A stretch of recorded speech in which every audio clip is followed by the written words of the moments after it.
And so the program ended, and just like last year, I traveled for about a week by myself around Japan.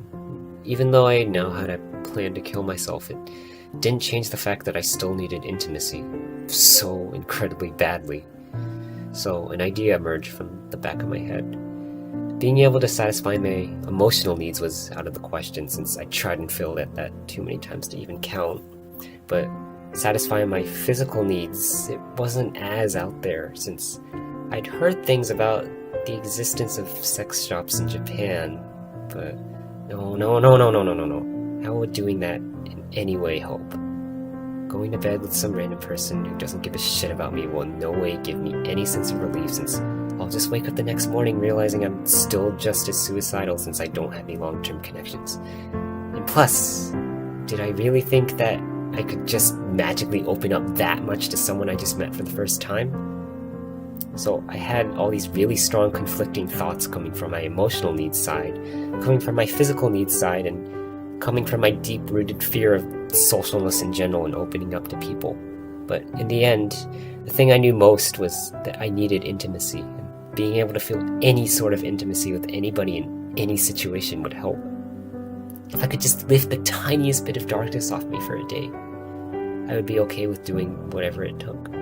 So the physical needs side of me won. I looked up the process of going to a Japanese brothel, and it turned out I needed to go in a day in advance to book an appointment. So in one of the cities I was staying alone in for a couple of days, I went to a brothel, paid for an appointment for 9 a.m. the next day with a girl I'd chosen for a website, and walked out of there. And I was thinking, what the hell did I just do? Well, there was no going back now since I'd already paid. So I sat there in my bed that night, still in disbelief that I'd actually booked an appointment with a prostitute. I realized for the first time that I was nervous. What is this going to be like? What will the girl be like? I never even had a first kiss yet. I don't know how to do any of these sexual things, and I'm going to be doing them for the first time tomorrow with someone I just met. So I couldn't really sleep well that night. And I ended up waking up at 5 a.m. and being unable to go back to sleep because I was just too nervous. But I sat there in bed and waited until the time came for me to go. And I walked over to the building, entered, went to the reception desk to tell them I was here. And they gave me some water and told me to go in the waiting room until the girl was ready. So I sat there, fumbling my hands back and forth, heart beating really fast, and before I knew it, they called me and introduced me to the girl. She looked nice, of course, but I was so nervous I couldn't focus on how she looked. But she took my hand and we walked into the room, where she started chatting with me for a couple minutes before beginning to take my clothes off.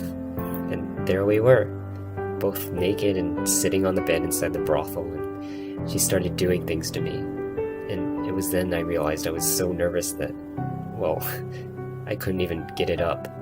And that, perhaps, was the most unexpected, shocking thing to me.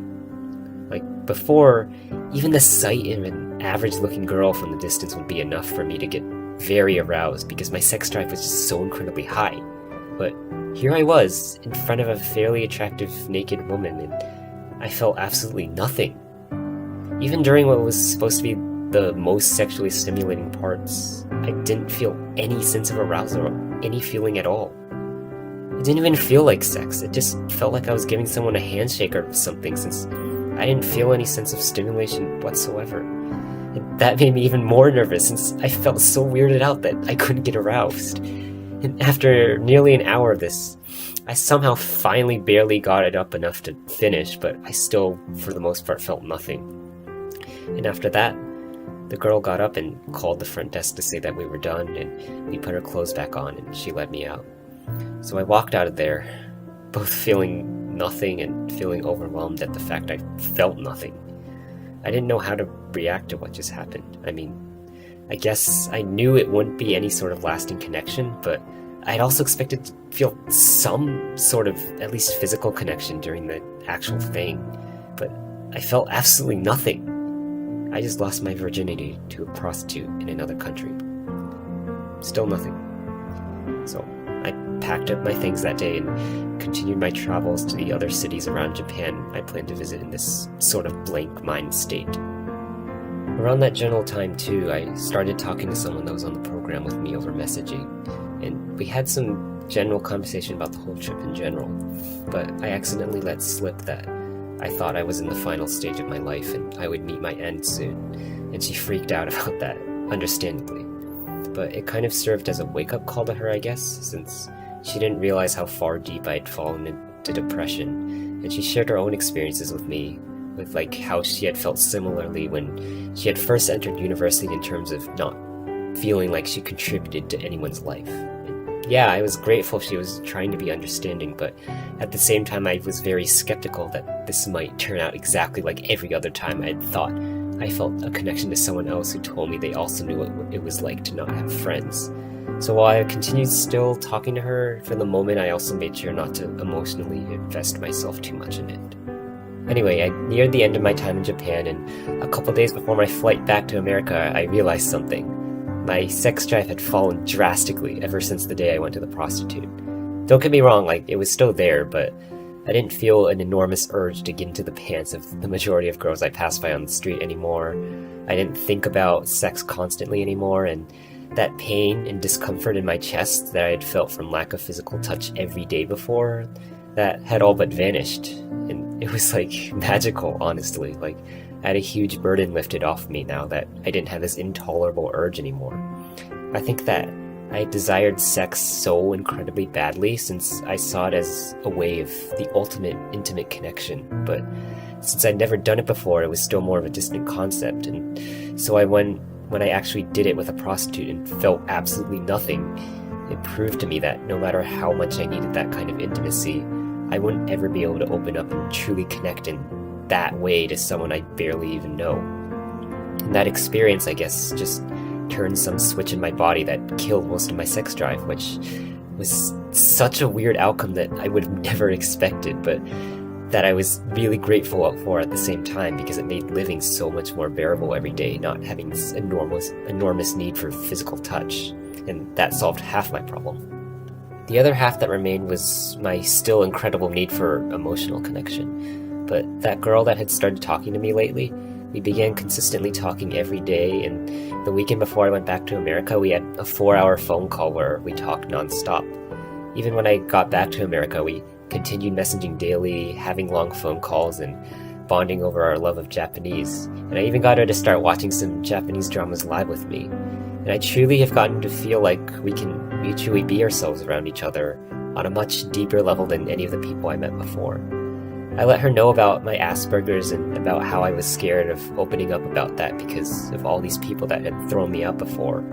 All these things I hadn't gone into in this much depth before with other people. And she stayed there and listened throughout all of it and continued to talk with me every day to do what she could to be there for me. And I also felt I was able to help her as well in a way I hadn't been able to with the other people I'd met, since there were certain things that she had never thought about before, but that I helped her start to think about for the first time in her life. And in that way, I really felt I was able to contribute to her life too. So while those thoughts from the past still occasionally plagued my mind, continually talking with this girl helped me truly heal over the next few weeks, and we recently made the decision to become more than friends. And here I am now, for the most part, mentally healed and, dare I say, finally out of depression. People are probably going to say, well, you should have just gone to a therapist. Well, I tried that, like I said, and here's probably an unpopular opinion. At least in my case, I honestly don't feel like talking to a distant adult like that helps. To truly be able to help, they need to know everything that's going on in your head and really understand your thoughts. But even if that therapist is trained in understanding Asperger's, there's no way I would ever feel comfortable talking with some random older adult about this kind of thing, or at least in a way that I can actually convey my thoughts in the way I want to. So you may ask, well, why the hell was I comfortable uploading this monstrosity of a video that the whole world can see then? And well, I was able to do it because this is a video and I can pre-plan an entire script to it and not have to worry about fumbling for words in the moment, not have to worry about social cues and coming off as awkward to a specific person I'm talking to face to face. Like, if you try and talk to me about this even now in real life, I still will probably just talk in a monotone and act all awkward and not be able to convey my thoughts in the way I want to. And that's what happens trying to talk to a therapist. Yeah, sure, they can connect you with resources to get medicine prescribed and stuff, but That's just a very temporary solution that doesn't address the true nature of the problem. The only thing I truly needed was someone around my age that I could form a true, lasting connection with, that could become a close friend or something more than that. Not a person that was just helping me as their job and after everything's done and settled would stop seeing me. And that lasting connection, that's finally what I think I found with this girl I'm talking to now. And whatever happens to this connection I at least now know definitively that there are people out there that can emotionally connect with me on the level I need. I was so afraid I had lost this ability to become close to this degree with another person, but it just took this one person now, who I'm eternally grateful to now, to show me that I'm capable of still forming these connections. So I actually originally started this whole video thing off as sort of a suicide note, but after that person came along and helped me heal, I now realize that I wanted to make this video as a way of having my voice heard and finally speaking my mind. If there's anything I want people to understand, it's that people with Asperger's are very hidden in this world, and there are few enough of us that you don't really hear our voices. For anyone that watches this video, and if you somehow watched the entire thing up until this point, shoutouts to you first, but also there were probably a few points where you thought, wow, this guy's crazy. He wanted to kill himself over something like that? And that's in some ways what I actually want people to think, because I know that as someone with Asperger's, I perceive the world differently than everyone else, and so the implication of that is that yes, there will be a lot of things I did and said that would seem downright insane to a neurotypical person. If everyone saw everything I just described as normal and relatable to them, there'd be nothing for anyone to learn. But I know that whoever watched this whole thing would without a doubt have heard at least a couple things that they were confused by, and what I want people to do with that confusion is use it as a way to try and understand how people like me think. I'm not trying to say that anything I did was justified or right. I'm just simply relaying all my thoughts so that people can see the thought process of one person with Asperger's and perhaps in the future be more understanding if they do meet someone else with Asperger's. Because I feel at the present moment that the general public doesn't really know too much, and people only have these rough images of what Asperger's entails. Like these stereotypes that we're just super smart people that don't have a normal range of human emotions and can't empathize. So as a result, they wouldn't, for example, realize just how damaging it could be to block someone with Asperger's and shut them completely out after they opened up to you. And I think that is a reflection of the ignorance of society, of people with high-functioning autism. Because let me tell you something, there was a study done that showed that 2/3 of people with Asperger's have had suicidal thoughts.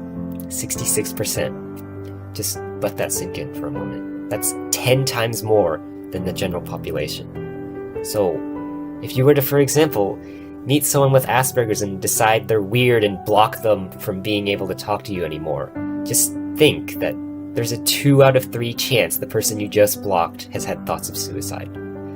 So, where do you think those suicidal thoughts come from in the first place? Well, I guess just speaking for myself, it's because of my inability to feel connections to other people. It's because when I tried to reach out to other people with nothing other than genuinely wanting to care for another person, I just felt I was only getting blocked and ignored in return. And the fact that I took everything they said so literally and seriously, like, I would be so sad if you died, made it so much more painful. So I feel that if everyone could just have that statistic in mind when interacting with people with Asperger's, that 2/3 of us have had suicidal thoughts, they would handle these situations with more consideration and awareness. And for me, as an Asian American with Asperger's, I felt I wasn't really recognized in either a positive or negative way by the people around me. I was just invisible and lost. Nobody to look to and nobody to identify with. Like, if you search Asian American Asperger's on Google, you get basically 2 results. The first is a brief article about a South Asian American with Asperger's, which has some good stuff in it where she talks about her identity, but it's not too in-depth and it isn't too relevant to my case. And the second result is a Quora article asking, what is it like to be an Asian American with Asperger's? But the answer is given by a person who has a white name and whose profile picture looks like a white guy, and obviously that's not what I was looking for. I'm aware that there's a subreddit specifically for Asperger's as well, but results about Asian Americans are still few and far between. So with so few resources to look to, I decided to make this video for myself as a way of clarifying and transmitting all my thoughts, and to talk about an issue from a perspective that I feel is rarely heard from. And now, this has given me an entirely new motivation for learning Japanese as well. Like, as you may have noticed, I attempted to make a Japanese version of this video, but I only got to the end of part 1, because 1, I ran out of time since my school semester started again, and 2, I realized this stuff is still way too complicated for me to translate into Japanese at my current level, and even part 1 is probably unwatchable to the native speaker because my Japanese is still not great. But I really want to learn all the relevant words about autism and my condition in Japanese, and to become able to talk about this to Japanese people and be able to make a difference in raising awareness about Asperger's from the perspective of an Asian American male. In Japan, I feel like the idea of mental illness is looked at very differently than in America, and I'd really like to be able to do some sort of cultural exchange related to this topic with all the effort I'm throwing at in learning Japanese. There's actually this drama airing in Japan right now called Good Doctor, and originally it was Korean and was also adapted to an American series as well, but the basic plot is about a doctor with high-functioning autism who tries to use his extraordinary surgical knowledge to save lives at a kids' hospital, but he encounters various issues with the staff and patients due to the fact that having autism makes him perceive the world differently and handle situations in a way others don't agree with. I've been watching each episode as it comes out live, and I'm really impressed by the portrayal of the main character. Like, I watch him get yelled at by the hospital staff for a misunderstanding arising from his different perception of a situation, or him taking what the other people say way too literally, which is something that people with Asperger's tend to do, and I can really feel his frustration and sadness since I have high-functioning autism just like him, and it felt so great to have a character I could identify with a little bit in a show. And I also liked that he's the most empathetic character in the drama, which breaks the stereotypical autistic people can't empathize thing. So watching something like that makes me so eager to be able to talk about it with other people and use it as a potential stepping stone for discussion in Japanese about these things. I just see learning Japanese in general as something that will really help me grow as a person. It both is a way to satisfy that one side of me that loves obsessively learning all the new kanji and grammar and watching all these TV shows, but it's also a way to satisfy that other side of me that has this deep inner desire to connect and bond with other people, to feel like I'm truly part of a community. So while I may graduate as a chemistry major, my true heart does lie in using Japanese as a tool to grow as a person and make a difference in other people's lives. I still don't even know what job I'm aiming for, really. I could end up in something chemistry related, but I could also, for all I know, be a receptionist for a Japanese hotel or a worker at a Japanese psychiatric office. Who knows? But at least now I have a solid foundation in what my identity is. I know what makes me happy, and most importantly, I'm mentally well again and ready to tackle the challenges ahead of me.